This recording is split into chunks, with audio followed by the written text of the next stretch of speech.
Hello everybody! In today's world, stereotypes are concepts that are well known, talked about, and hated. But these are so normalized in society that they are very difficult to break. Today, we're going to talk about some very common stereotypes about the Anglo-American culture. The first is that the gringos are all fat. Well, the 35.7% of the North Americans suffer from obesity.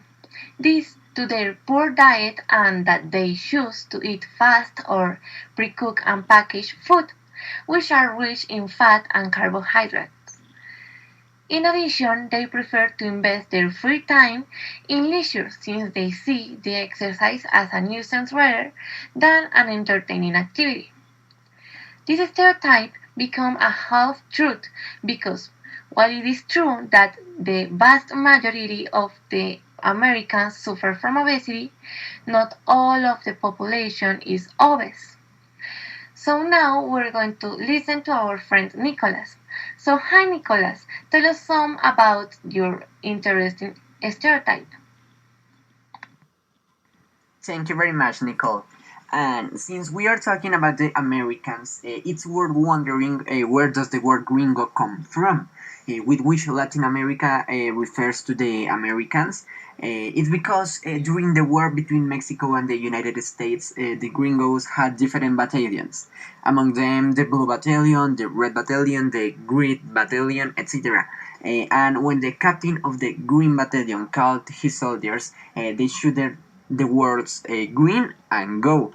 And Mexicans took these words to refer them in a mocking tone, thus creating the nickname gringo. This word is so normalized by Latin American society that we don't realize the truth behind it. And now, Juan Camilo, what do you want to say? Hello, thanks for introducing me. Your information is very interesting.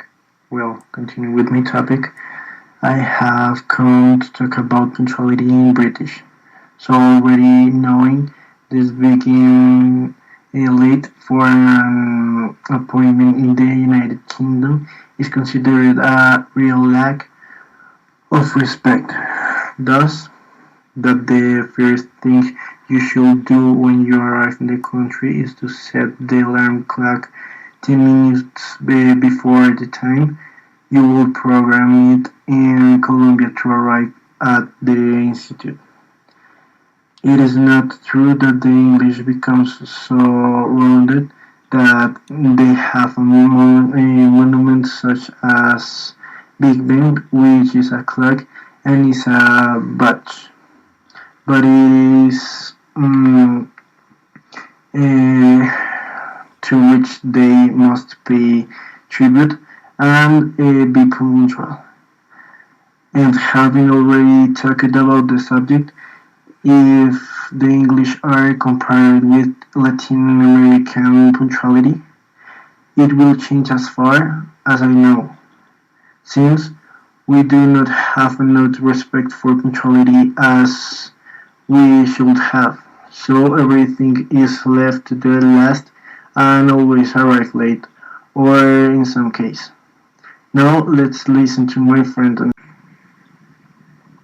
People believe that the British people speak with such a strange accent that the Americans adapted it to make it easier for them. However, this is not true. In fact, before and during the colonization of America, the accent of both was very similar to that of currently used. However, during the Industrial Revolution, there were many British families that became rich quickly, but the society of the upper class, the uptown families, did not welcome them as such. So, they looked for a way to differentiate themselves from the lower poor class, and they did it through their way of speaking. They hired experts to teach them a more elegant accent, but that form of speech became so popular. So everyone started talking like that, and it was adapted to what it is today. Thus ends this informative section on Anglo-American cultural stereotypes. See you next!